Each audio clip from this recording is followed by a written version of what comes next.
it's Sid of Sid and D, Road to MD. I know it's been a long time since you guys have seen me on YouTube and Instagram, but I'm back and I just wanted to take a minute to give you guys a little bit life update.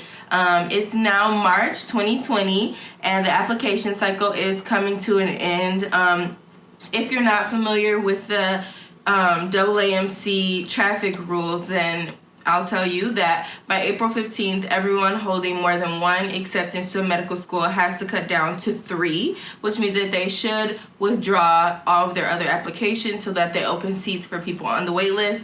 And then by April 30th, you have to commit to one school. Though you can still hold a seat on the wait list, you can only hold one formal acceptance. So for me, that means that it's almost time for me to choose where I'm going. And so now I figure it's a good time to get you guys updated on how the application cycle went for me so that we can decide together where I'm gonna go to med school. So like I said, it's March 2020. I first applied to medical school in June of 2019. I took my MCAT for the first time in October of 2018 and then again in May of 2019. So long story short, it's been a long road coming and sis is tired, okay? It has been a lot. I know that everyone says that applying to med school is a lot of work, but truth is, it really is. It takes a lot of time to get your application all perfect in one, complete narrative. And then those secondaries are no joke. So I applied to about 25 schools, I think 20 MD schools and 5 DO schools. And I got secondaries back from about 22 schools. So needless to say, after I submitted in August, September, I was busy with secondaries over the summer and it was a lot. So I kind of had to take a break from all of this.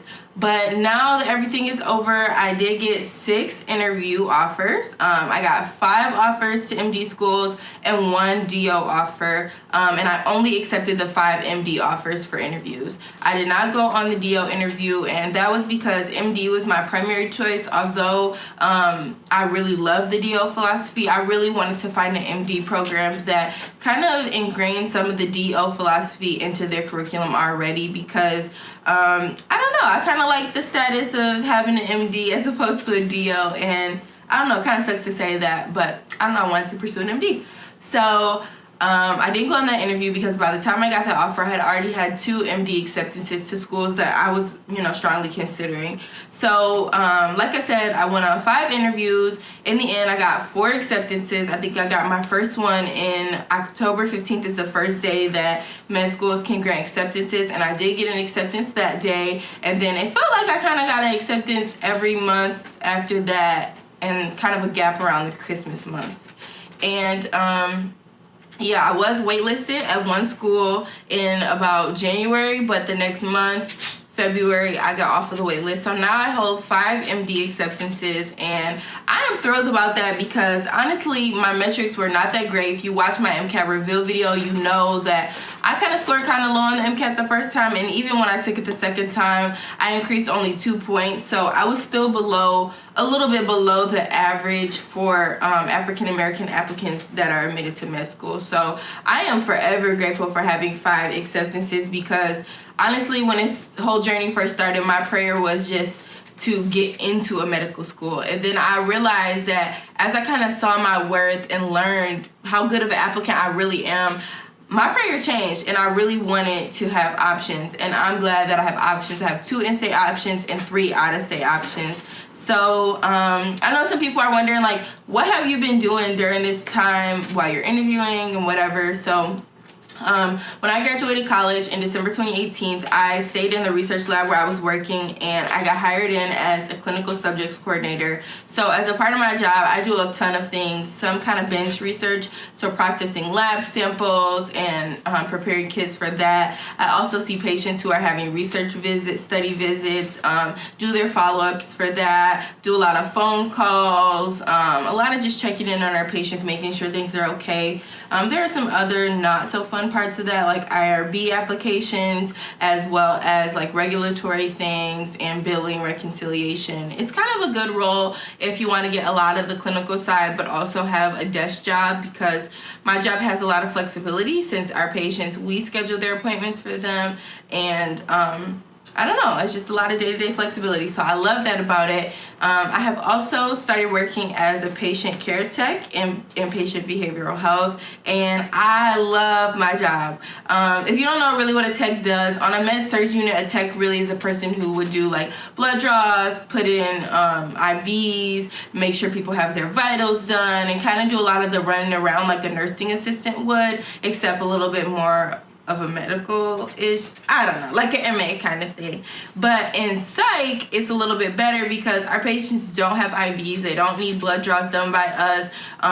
So really my main part of my job is patient socialization, sitting with patients who need to be on a one-to-one observation, and just kind of making sure things are running good on the unit and checking on our patients every 15 minutes. And I love that because I get to spend a lot of my day sitting with patients, understanding how their life is going, you know, leading group therapy, really talking through some of their issues with them. And if you don't know me, I love to talk. So I don't know, I get paid to sit there and talk to people all day, and I meet people from all types of walks of life. So if you guys want to hear more about that, let me know.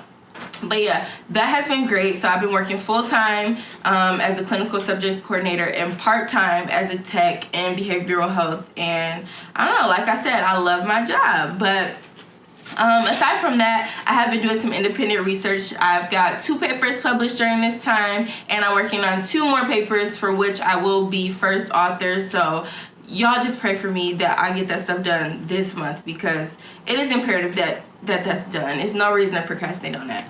But yeah, that's pretty much it for me right now. If you're anywhere in the United States, you know that it's March and we are all quarantined. So I figure what better time to do this video. But I do want to talk a little bit about how that has affected this process, because right now is a time where I will be going on second looks and going to see schools again to see if I really, you know, click with them. I think interview day is a good time to feel vibes and stuff, but you're also kind of wound up and your mind is really focused on how is my interview going to go? What questions are they going to ask me? Observing and making sure you're interacting with people and kind of making sure that you're putting your best foot forward. So during that time, it can be kind of hard to evaluate schools, and it can be kind of hard to imagine yourself in that place, because you're just like, at this point, I just want to get an acceptance.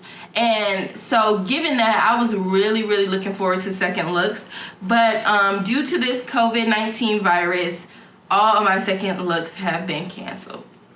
So I was supposed to be in Atlanta this week. I'm supposed to be going to Cincinnati in April and a plethora of other places. Also, one of the schools I got accepted to is supposed to be having something this week for underrepresented in medicine, or students who are underrepresented in medicine. And it was supposed to be like a multicultural event. It was 3 days long, and we were going to get to kind of hang out with all the people who are in our shoes at some point. So I would get to see a lot of, you know, Black students, Latina students, you know, people who are just come from underrepresented backgrounds or disadvantaged. And I was thrilled about that, and it's canceled. So now this has me kind of in a rut about choosing what medical school to attend, because that was really supposed to be the time where I figure out, like, can I live in this city? Are these people I want to go to school with? And those types of things. And so now I'm going to need your help. So what I'm going to do as a plan B is I'm going to make a list of all the schools.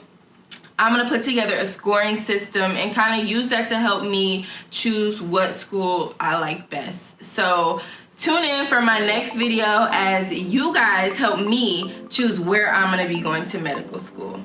That's pretty much it for this life update. Make sure you subscribe, follow, like, comment, tell me what you guys think, what you guys have been doing during this quarantine. If you're applying to medical school this cycle, I want to know all the deets. So again, that's me, Sid, from Sid and D Road to MD, and I look forward to talking with you guys soon.